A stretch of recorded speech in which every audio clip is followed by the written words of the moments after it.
కేంద్ర ప్రభుత్వం మాజీ ఉప ప్రధాని బీజేపీ అగ్రనేత ఎల్కే అద్వానీకి భారతరత్న ప్రకటించింది. ఆ వెంటనే ఎల్కే అద్వానీకి ప్రధాని మోదీ శుభాకాంక్షలు తెలిపారు. దేశ అభివృద్ధిలో ఎల్కే అద్వానీ పాత్ర కీలకమంటూ సోషల్ మీడియాలో పోస్ట్ చేశారు. 2 పార్లమెంటు సీట్లతో మొదలైన బీజేపీని అధికారం వరకు తీసుకొచ్చిన ఘనత ఎల్కే అద్వానీకే దక్కుతుంది. భారతదేశ రాజకీయాల్లో లోహ పురుషుడిగా గుర్తింపు పొందిన లాల్ కృష్ణ అద్వానీ 1922 నవంబర్ 8న సింధ్ ప్రాంతంలోని కరాచీ పట్టణంలోని సంపన్న వ్యాపార కుటుంబంలో జన్మించారు. 15 ఏళ్ల వయసులోనే ఆర్ఎస్ఎస్లో ప్రవేశించారు. దేశ విభజన టైం భారతదేశానికి వలస వచ్చి తర్వాత దేశ రాజకీయాలకి అంకితమయ్యారు. భారతీయ జనసంఘ్ పార్టీలో చేరి అనతి కాలంలోనే ముఖ్య పదవులు పొందినారు. 1967లో ఢిల్లీ మున్సిపల్ కార్పొరేషన్ అధ్యక్షుడయ్యారు.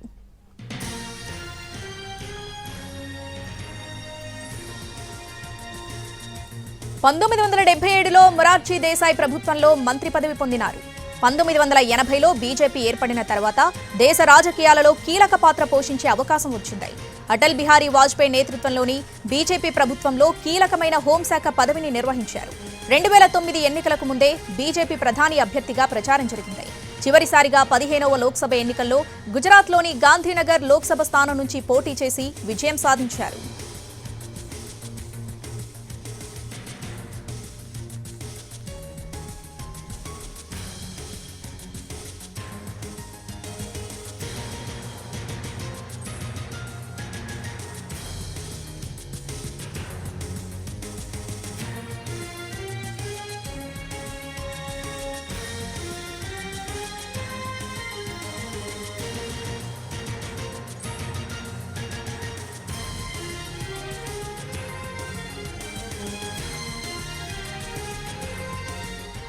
కేంద్ర ప్రభుత్వం మాజీ ఉప ప్రధాని బీజేపీ అగ్రనేత ఎల్కే అద్వానీకి భారతరత్న ప్రకటించింది. ఆ వెంటనే ఎల్కే అద్వానీకి ప్రధాని మోదీ శుభాకాంక్షలు తెలిపారు. దేశ అభివృద్ధిలో ఎల్కే అద్వానీ పాత్ర కీలకమంటూ సోషల్ మీడియాలో పోస్ట్ చేశారు.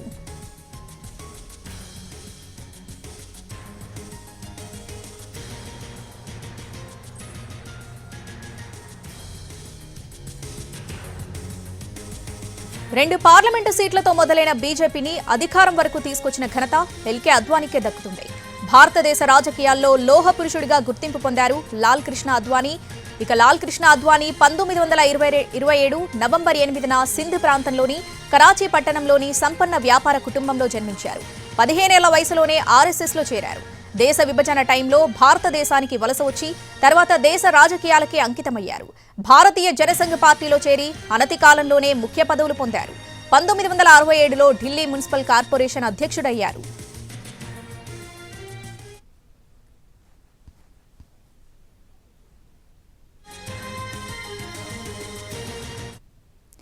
కేంద్ర ప్రభుత్వం మాజీ ఉప ప్రధాని బీజేపీ అగ్రనేత ఎల్కే అద్వానీకి భారతరత్న ప్రకటించింది. దీనికి సంబంధించి పూర్తి అప్డేట్స్ మా ప్రతినిధి రాజు ఢిల్లీ నుంచి లైవ్ లో అందిస్తారు. రాజు, ఎట్లాంటి స్పందన వస్తుంది అద్వానీకి భారతరత్న ప్రకటించడంపై డీటెయిల్స్ ఏంటి?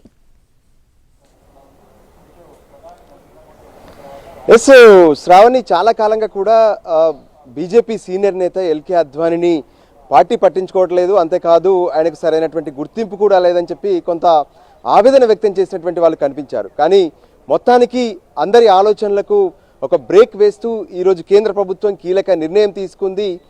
ఎల్కే అద్వానీకి ప్రస్తుతం 96 ఏళ్ళు ఉన్నారు ఎల్కే అద్వానీ.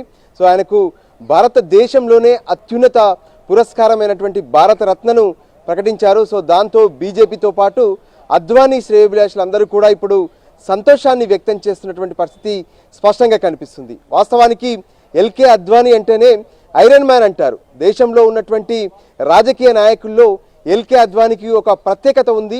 సో మొత్తానికి ఎల్కే అద్వానీ ఏ విధంగానైతే గత కొంతకాలంగా రాజకీయాల్లో చురుగ్గా లేరు, మరోపక్క ఏదైతే రామ జన్మభూమికి సంబంధించినటువంటి ఇష్యూలో కూడా రామజన్మ భూమిలో కొత్తగా మందిరాన్ని నిర్మించినప్పుడు ఎల్కే అద్వానీకి ఆహ్వానం పంపలేదంటూ పెద్ద ఎత్తున వివాదం జరిగింది. కానీ మొత్తానికి ఎల్కే అద్వానీకి ఇప్పుడు భారతరత్న ప్రకటించడంతో ప్రతి ఒక్కరూ కూడా ఆనందాన్ని వ్యక్తం చేస్తున్నటువంటి పరిస్థితి ఉంది. వాస్తవానికి అంటే తను ఏ విధంగానైతే మొదట ఆర్ఎస్ఎస్లో చేరారు, ఆ తర్వాత జనసంఘ్లో పనిచేశారు, ఆ తర్వాత బీజేపీలోకి వచ్చారు, బీజేపీలో పనిచేశారు. సో చివరి వరకు కూడా తాను ఎప్పటికప్పుడు రాజకీయాల్లో తనకంటూ ముద్ర వేయడమే కాకుండా దేశ రాజకీయాలనే మలుపు తిప్పినటువంటి అంశం అయోధ్య రామ మందిర నిర్మాణానికి సంబంధించినటువంటిది. సో ఇప్పుడు అయోధ్య రామ మందిర నిర్మాణం పూర్తయినటువంటి సందర్భంలో ఎల్కే అద్వానీకి ఇచ్చినటువంటి ఈ భారతరత్న అనేది సో ఖచ్చితంగా ప్రతి ఒక్కరిని గౌరవించుకున్నట్లేనని చెప్పి బీజేపీలో ఉన్నటువంటి ప్రతి ఒక్కరూ ఆశాభావాన్ని వ్యక్తం చేయడం, సంతోషాన్ని వ్యక్తం చేయడం జరుగుతుంది. వాస్తవానికి అయోధ్య రామ మందిర నిర్మాణం కోసం ఆనాడే సోమనాథ ఆలయం నుంచి అయోధ్య వరకు ప్రత్యేకంగా ఎల్కే అద్వానీ రథయాత్ర చేశారు. సో అది దేశ రాజకీయాలనే మలుపు తిప్పింది. ఆ తర్వాత అయోధ్యలో జరిగినటువంటి కర సేవకుల ఆందోళన కావచ్చు, ఆ తర్వాత ఇప్పటి వరకు జరిగినటువంటి ఆందోళనలు, ఆ సమయంలో కరసేవకుల ఆందోళన సమయంలో ఎల్కే అద్వానీ అరెస్ట్ కూడా అయ్యారు.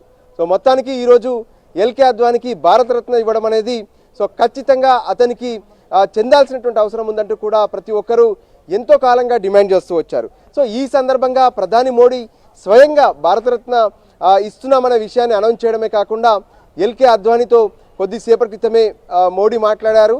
ఏదైతే దేశంలో ఉన్నటువంటి అత్యున్నత పురస్కారాన్ని ఎల్కే అద్వానీకి ఇస్తున్నాము, అంతేకాదు ఇప్పుడున్నటువంటి పరిస్థితుల్లో ఏదైతే భారతరత్న ఖచ్చితంగా అతను ఒక సరైనటువంటి నీతిజ్ఞుడు, భారతదేశ అభివృద్ధిలో ఆయన కీలక పాత్ర పోషించారు, భారతదేశ రాజకీయాల్లో సైతం ఎల్కే అద్వానీ కీలక పాత్ర పోషించారంటూ స్వయంగా ప్రధాని నరేంద్ర మోడీ ట్విట్టర్ వేదికగా తన అభిప్రాయాలను, తన ఫీలింగ్స్ను కూడా పంచుకున్నారు. ప్రత్యేకంగా చెప్పాలంటే పార్లమెంటరీలకు సంబంధించి కూడా ఆయనకు గతంలోనే బెస్ట్ పార్లమెంటేరియన్ అవార్డు కూడా ఎల్కే అద్వానీకి వచ్చింది. సో ఓవరాల్గా చూస్తుంటే కూడా ఇది ఒక సైలెన్స్ బ్రేక్ అని చెప్పుకోవచ్చు. అంటే బీజేపీ మొత్తం ఎల్కే అద్వానీని దూరం పెడుతున్నారు, ప్రధానమంత్రిగా నరేంద్ర మోడీ వచ్చాక అద్వానీని పట్టించుకోవట్లేదంటూ కూడా పెద్ద ఎత్తున కొంత ప్రచారం జరుగుతూనే ఉంది. సో వాటన్నిటికీ బ్రేక్ వేస్తూ మొత్తానికి భారతరత్నతో ఇప్పుడు ఎల్కే అద్వానీకి తనను ఏ విధంగానైతే అభినందించడం కావచ్చు, తనకు భారతరత్నను ప్రకటించడం అనేది మాత్రం ప్రతి ఒక్కరూ సంతోషాన్ని వ్యక్తం చేస్తున్నారు. నిజంగా ఏ విధంగానైతే అంటే ఐరన్ మ్యాన్గా ఉన్నటువంటి ఎల్కే అద్వానీ ఏ రోజు కూడా రాజకీయాల్లో కావచ్చు, బయట కావచ్చు తన జీవితంలో భయపడినటువంటి పరిస్థితి కనిపించలేదు. సో దానికి అనుగుణంగానే మనం ఆయన జీవితంలో ఉన్నటువంటి కొన్ని కీలక అంశాలను కూడా పరిశీలించవచ్చు. లైఫ్ పేరుతో 986 పేజీలతో తన రాజకీయ అంతరంగాన్ని కూడా ఆవిష్కరించుకున్నారు. తనే స్వయంగా రాసినటువంటి ఒక బుక్ ద్వారా రాజకీయ అంతరంగాన్ని ఆవిష్కరించారు. దీంట్లో తన రాజకీయ ఒడిదుడుకులన్నిటికి సంబంధించి కూడా తను ప్రత్యేకంగా పేర్కొన్నారు. ఎప్పుడైతే తాను 1927 సంవత్సరంలో జన్మించినటువంటి కరాచీలో జన్మించారు, వాస్తవానికి పాకిస్తాన్లో ఉన్నటువంటి కరాచీలో జన్మించారు. ఎప్పుడైతే దేశ విభజనకు సంబంధించినటువంటి నిర్ణయం జరిగినటువంటి సమయంలో తను ఇండియాకు వచ్చేశారు. సో తను పాకిస్తాన్లో జన్మించినప్పటికీ కూడా ఇండియా కోసమే ఉంటానని చెప్పి ఎల్కే అద్వానీ ఎన్నోసార్లు ప్రకటించారు. జిన్నాపై చేసినటువంటి వ్యాఖ్యల సమయంలోనే ఎల్కే అద్వానీ ఆ పార్టీ పదవి నుంచి తప్పుకోవాల్సి వచ్చింది. కొంత పెద్ద ఎత్తున వివాదాస్పదమైంది జిన్నా విషయంలో ఎల్కే అద్వానీ చేసినటువంటి వ్యాఖ్యలు. ఆ తర్వాత 1942లో ఆర్ఎస్ఎస్లో ఎల్కే అద్వానీ చేరారు. సో అప్పటి నుంచి తన సేవాభావం కావచ్చు, రాజకీయ జీవితం కావచ్చు ఇక మలుపు తిరిగిందని చెప్పుకోవచ్చు. ఆర్ఎస్ఎస్ తర్వాత 1951లో బీజేపీకి మొదట ఏ విధంగానైతే జనసంఘ్ ఉందో ఆ జనసంఘ్లో చేరారు. ఆ తర్వాత 1967లో మొదటిసారిగా ఢిల్లీ మెట్రోపాలిటన్ కౌన్సిల్కు చైర్మన్గా ఎన్నికారు. సో ఢిల్లీలో ఎప్పుడైతే చైర్మన్గా ఎన్నికారో తొలిసారి అక్కడి నుంచి తను రాజకీయాల్లో వెనక్కి చూడాల్సినటువంటి అవసరం కనిపించలేదు. ఆ విధంగా బీజేపీలో అగ్రనేతగా ఎదిగారు. ఎప్పుడైతే వాజ్పేయి ప్రధానిగా ఉన్నారో ఆ సమయం నుంచి తను మరింత కీలక వ్యక్తిగా బీజేపీలో మారారు. సో ఆ తర్వాత 1970లో తొలిసారిగా రాజ్యసభకు అద్వానీ ఎన్నికయ్యారు. 1977లో జనతా పార్టీ ప్రధాన కార్యదర్శిగా నియామకమయ్యారు. సో ఆ విధంగా చూస్తుంటే ఒక్కో అడుగు అంటే కింది స్థాయి నుంచి క్షేత్రస్థాయి నుంచి వచ్చినటువంటి ఎల్కే అద్వానీ బీజేపీలో అగ్రనేతగా ఎదిగారనడానికి ఎన్నో అంశాలు ఉన్నాయి, ఎన్నో తార్కాణాలు ఉన్నాయి. సో ఆ విధంగా తన రాజకీయ జీవితం ఏ విధంగా తను ముందుకొచ్చారు, ఏ విధంగా ఎల్కే అద్వానీ రాజకీయాల్లో నిలదొక్కున్నారనే విషయాలను ప్రత్యేకంగా తన రాసుకున్నటువంటి పుస్తకంలో కూడా స్పష్టం చేశారు. ఎల్కే అద్వానీ జీవితం దేశ ప్రజలకు సైతం సుపరిచితమే, అందరికీ తెలిసినటువంటి విషయమే.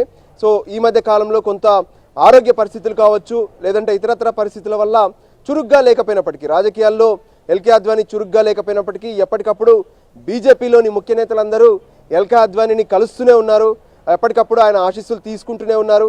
సో ఆ విధంగానే ఇప్పుడు మొత్తానికి ఒక కీలక ప్రకటన చేసిన తర్వాత మాత్రం బీజేపీలో కొత్త నూతనోత్సాహం కాదు, ప్రత్యేకంగా పాత వాళ్ళను పక్కన పెడుతూ వస్తున్నారనేటువంటి ఒక ఆలోచన ఏదైతే ఉందో, ఆ అంశం పైన చర్చ ఏదైతే జరుగుతుందో దానికి కూడా ఇప్పుడు కేంద్ర ప్రభుత్వం బ్రేక్ వేసిందని చెప్పుకోవచ్చు.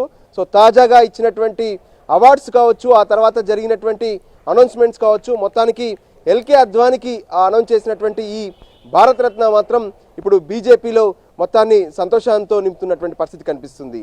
Shravani. Right Raju, thanks for the update.